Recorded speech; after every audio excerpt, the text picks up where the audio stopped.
Hello दोस्तों। तो आज मैं लेकर के आया हूँ एग्जिट वर्ब। एग्जिट एग्जिट इस वीडियो में हम लोग सीखेंगे कि एग्जिट वर्ब का हिंदी मीनिंग क्या होता है, और हम लोग सीखेंगे कि एग्जिट वर्ब का पांचों फॉर्म क्या होता है, और हम लोग सीखेंगे कि एग्जिट वर्ब से कौन कौन सा वर्ड मीनिंग बना है, और हम लोग सीखेंगे कि एग्जिट वर्ब का और इनके पांचों फॉर्मों का और इनसे बने हुए वर्डों का किस तरीके से सेंटेंस में यूज किया जाता है। तो चलिए स्टार्ट करते हैं आज की क्लास का। और आज का वर्ब है एग्जिट। एग्जिट एग्जिट वर्ब है जिसका हिंदी मीनिंग होता है बाहर जाना, निकालना, या बाहर चला जाना, या बाहर निकालना।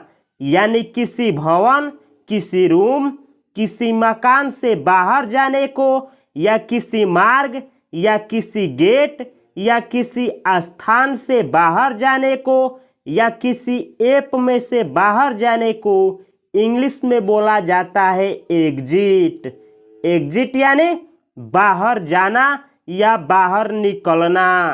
अब आगे बढ़ते हैं हम लोग और सीखते हैं कि एग्जिट वर्ब का 5 फॉर्म क्या होता है। तो V1 होता है एग्जिट, V2 होता है एग्जिटेड, V3 होता है एग्जिटेड, V4 होता है एग्जिटिंग, और V5 होता है exits. Exit, exerted, exerted, exiting, exits, ये होता है एग्जिट वर्ब का पांचों फॉर्म। अब हम लोग आगे बढ़ते हैं और हम लोग सीखते हैं कि एग्जिट वर्ब से कौन कौन सा वर्ड मीनिंग मिलकर के बना है। एग्जिट वर्ब से मिलकर के बनने वाला पहला वर्ड है एग्जिट, और दूसरा वर्ड है एग्जिट्स। ये एग्जिट वर्ब का V1 और V5 है। जब V1 का यूज नाउन के रूप में किया जाता है तो ये सिंगुलर नाउन का काम करता है, और जब V5 का प्रयोग नाउन के रूप में किया जाता है तो ये प्लूरल नाउन का काम करता है, जिसे मैं लिखा हूं एग्जिट सिंगुलर नाउन यानी एसएन, और एग्जिट्स प्लूरल नाउन यानी पीएन। इन दोनों वर्डों का हिंदी मीनिंग होता है निकास या निर्गम, या प्रस्थान, या बाहर जाने का रास्ता, या बाहर जाने का मार्ग, या बाहर जाने का द्वार। यानी इन सारे अर्थों में एग्जिट और एग्जिट्स वर्ड का प्रयोग किया जाता है। अगला वर्ड है जो कि एग्जिट वर्ब से बना है एग्जिटर। एग्जिटर एग्जिटर सिंगुलर नाउन है, इसका प्लूरल फॉर्म होता है एग्जिटर्स। एग्जिटर और एग्जिटर्स इन दोनों वर्डों का हिंदी मीनिंग होता है बाहर निकलने वाला। यानी वह व्यक्ति जो किसी गेट से या किसी ऐप से या किसी बिल्डिंग या मकान से बाहर निकले उसको आप बोलेंगे एग्जिटर। एक व्यक्ति होगा तो आप एग्जिटर बोलेंगे, और एक से अधिक लोगों के लिए आप बोलेंगे एग्जिटर्स। अगला वर्ड है जो कि एग्जिट वर्ब से बना है exiting. Exiting exiting present participle है, जिसका यूज नाउन के रूप में किया जाता है, तो इसका हिंदी मीनिंग होता है बाहर निकलते हुए। अगला वर्ड है जो कि एग्जिट वर्ब से बना है री एग्जिट। री एग्जिट री एग्जिट वर्ब है जिसका हिंदी मीनिंग होता है फिर से बाहर निकलना, यानी किसी अंदर चीज से दोबारा से बाहर निकलना। अब हम लोग आगे बढ़ते हैं और हम लोग सीखते हैं कि एग्जिट वर्ब का और इनके पांचों फॉर्मों का और इन सारे वर्डों का आप किस तरीके से सेंटेंस में यूज करेंगे। तो चलिए हम लोग सीखते हैं कि आप लोग किस तरीके से एग्जिट वर्ब का प्रयोग प्रेजेंट सिंपल टेंस यानी प्रेजेंट इंडेफिनिट टेंस में करेंगे। अगर आप लोगों को कहना हो वह कमरे से बाहर निकलती है तो आप लोग इंग्लिश में बोलेंगे शी एग्जिट्स, वह निकलती है या वह बाहर निकलती है द रूम यानी कमरे से। तो एक बात मैं बतला दूं कि एग्जिट वर्ब के बाद और नाउन के बीच में आप लोग कभी भी कोई भी प्रीपोजिशन नहीं लगाएंगे। जैसे आप देख सकते हैं कि एग्जिट के बाद यहाँ पे मैं किसी भी प्रीपोजिशन का प्रयोग नहीं किया हूँ।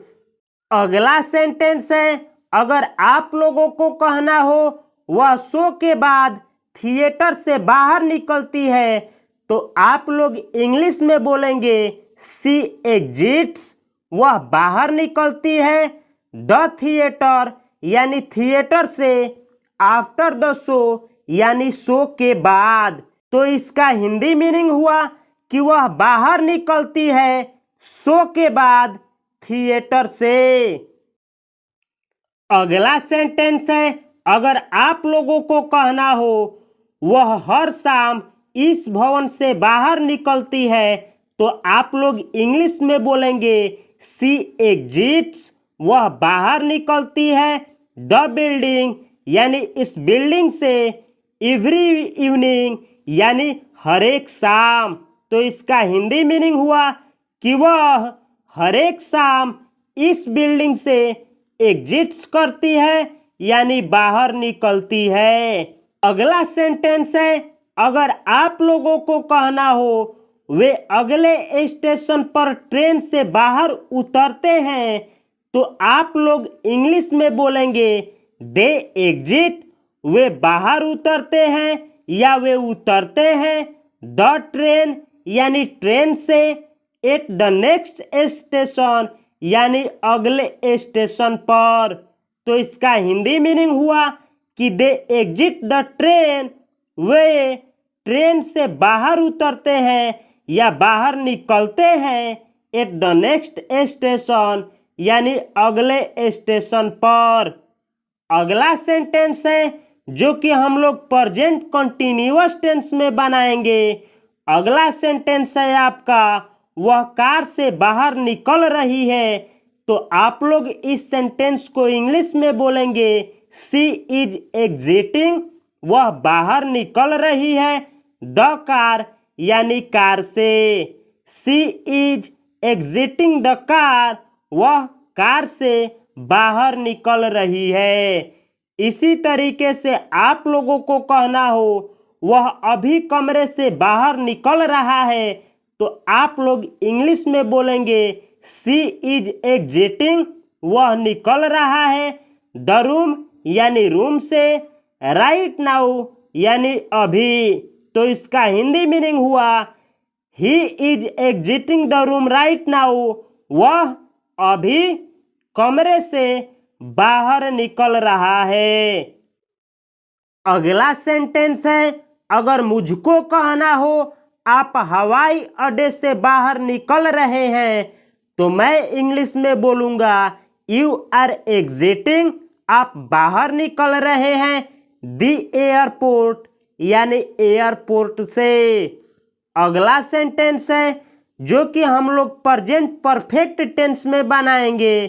तो ये सेंटेंस है, अगर आपको कहना हो वह संबंध से बाहर निकल चुकी है यानी वो अब संबंध में यानी रिलेशन में नहीं है तो आप लोग इंग्लिश में बोलेंगे शी हैज एग्जिटेड, वह बाहर निकल चुकी है द रिलेशनशिप यानी रिलेशनशिप से। अगला सेंटेंस है, अगर आप लोगों को कहना हो वह कंपनी से बाहर निकल चुका है तो आप लोग इंग्लिश में बोलेंगे ही हैज एग्जिटेड, वह एग्जिट कर चुका है यानी वह बाहर निकल चुका है। द कंपनी यानी कंपनी से। अगला सेंटेंस है, अगर आप लोगों को कहना हो वे बाजार से बाहर निकल चुके हैं, तो आप लोग इंग्लिश में बोलेंगे दे हैव एग्जिटेड, वे लोग बाहर निकल चुके हैं या वे बाहर निकल चुके हैं द मार्केट यानी मार्केट से। तो आप लोग देख सकते हैं कि चाहे दुनिया का कोई भी टेंस हो, एग्जिट वर्ब के बाद मैं डायरेक्ट नाउन लिखा हूं एग्जिट, और इन नाउन के बीच में कोई भी प्रीपोजिशन नहीं लिखा गया है।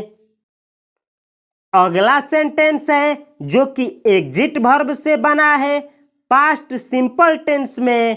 अगर आपको कहना हो वह कल रात रेस्टोरेंट से बाहर निकली, तो आप लोग इंग्लिश में बोलेंगे सी एग्जिटेड, वह बाहर निकली द रेस्टोरेंट यानी रेस्टोरेंट से लास्ट नाइट यानी पिछली रात। तो इसका हिंदी मीनिंग हुआ कि वह पिछली रात रेस्टोरेंट से बाहर निकली। अगला सेंटेंस है, अगर आप लोगों को कहना हो वे सूर्यास्त के बाद पार्क से बाहर निकले, तो आप लोग इंग्लिश में बोलेंगे दे एग्जिटेड, वे लोग बाहर निकले या वे बाहर निकले द पार्क यानी पार्क से आफ्टर सनसेट यानी सनसेट के बाद यानी सूर्यास्त के बाद। इसी तरीके से आप लोगों को अगर कहना हो वह मीटिंग से जल्दी से बाहर निकल गया, तो आप लोग इंग्लिश में बोलेंगे he exited the meeting early. He exited, वह निकल गया या वह बाहर निकल गया द मीटिंग यानी मीटिंग से, अर्ली यानी जल्द ही या जल्दी से। तो इसका हिंदी मीनिंग हुआ कि वह जल्दी ही मीटिंग से बाहर निकल गया। अगला सेंटेंस है जो कि हम लोग फ्यूचर सिंपल टेंस में बनाएंगे एग्जिट वर्ब का यूज करके। अगर आप लोगों को कहना हो वह कुछ ही मिनटों में कमरे से बाहर निकलेगा, तो आप लोग इंग्लिश में बोलेंगे he will exit the room, वह बाहर निकलेगा कमरे से इन अ फ्यू मिनट्स। इन यानी में, अ फ्यू मिनट्स यानी कुछ ही देर में यानी कुछ ही मिनटों में। तो इसका हिंदी मीनिंग हुआ कि वह कुछ ही मिनटों में कमरे से बाहर निकलेगा। अगला सेंटेंस है, अगर आप लोगों को कहना हो वह दोपहर में इस भवन से बाहर निकलेगी, तो आप लोग इंग्लिश में बोलेंगे she will exit the building, वह बिल्डिंग से बाहर निकलेगी एट नून यानी दोपहर में। तो इसका हिंदी मीनिंग हुआ कि वह दोपहर में बिल्डिंग से बाहर निकलेगी। अगला सेंटेंस है जो कि मैं बनाया हूं यूज ऑफ वर्ड से, यानी ऐसे वर्डों का प्रयोग किया हूं इन सेंटेंसों में जो कि एग्जिट वर्ब से बना है। अगर आप लोगों को कहना हो आपातकालीन निकास इस भवन के पीछे स्थित है, तो आप लोग इंग्लिश में बोलेंगे द इमरजेंसी एग्जिट यानी आपातकालीन निकास इज लोकेटेड यानी अवस्थित है एट द बैक ऑफ यानी के पीछे, द बिल्डिंग यानी बिल्डिंग के पीछे। तो इसका हिंदी मीनिंग हुआ आपातकालीन निकास अवस्थित है बिल्डिंग के पीछे। अगला सेंटेंस है, अगर आप लोगों को कहना हो निर्माण कार्य के कारण निकास बंद था, तो आप लोग इंग्लिश में बोलेंगे द एग्जिट वाज ब्लॉक्ड यानी निकास बंद था ड्यू टू यानी के कारण, कंस्ट्रक्शन वर्क यानी निर्माण कार्य के कारण। तो इसका हिंदी मीनिंग हुआ कि निकास बंद था निर्माण कार्य के कारण। अगला सेंटेंस है, अगर आप लोगों को कहना हो बाहर निकलने वाले दरवाजे को खोलने के लिए बटन दबाया तो आप लोग बोलेंगे the exiter press the button. Exiter button को प्रेस किया यानी बाहर निकलने वाला बटन को दबाया। टू ओपन द डोर यानी दरवाजा को खोलने के लिए। अगला सेंटेंस है, अगर आप लोगों को कहना हो यात्रियों ने शांतिपूर्वक एक एक करके विमान से बाहर निकल रहे थे तो आप लोग इंग्लिश में बोलेंगे the passengers were calmly exiting the airplane one by one. यानी इसका हिंदी मीनिंग हुआ कि यात्रियां शांति से एयरप्लेन से बाहर निकल रहे थे वन बाय वन यानी एक एक करके। तो ये रहा आज का एग्जिट वर्ब। इस वीडियो से अगर आप लोगों को एक भी वर्ड सीखने को मिला है तो प्लीज़ इस वीडियो को लाइक करें, अपने भाइयों या दोस्तों या बहनों के साथ शेयर करें और कमेंट बॉक्स में कमेंट करें कि अगला वीडियो मैं किस वर्ब के ऊपर लेकर के आऊं। मिलता हूं अगले वीडियो में, तब तक के लिए आप सभी को और आपकी पूरे परिवार को मेरी तरफ से बहुत सारी शुभकामनाएं। नमस्कार, जय हिंद।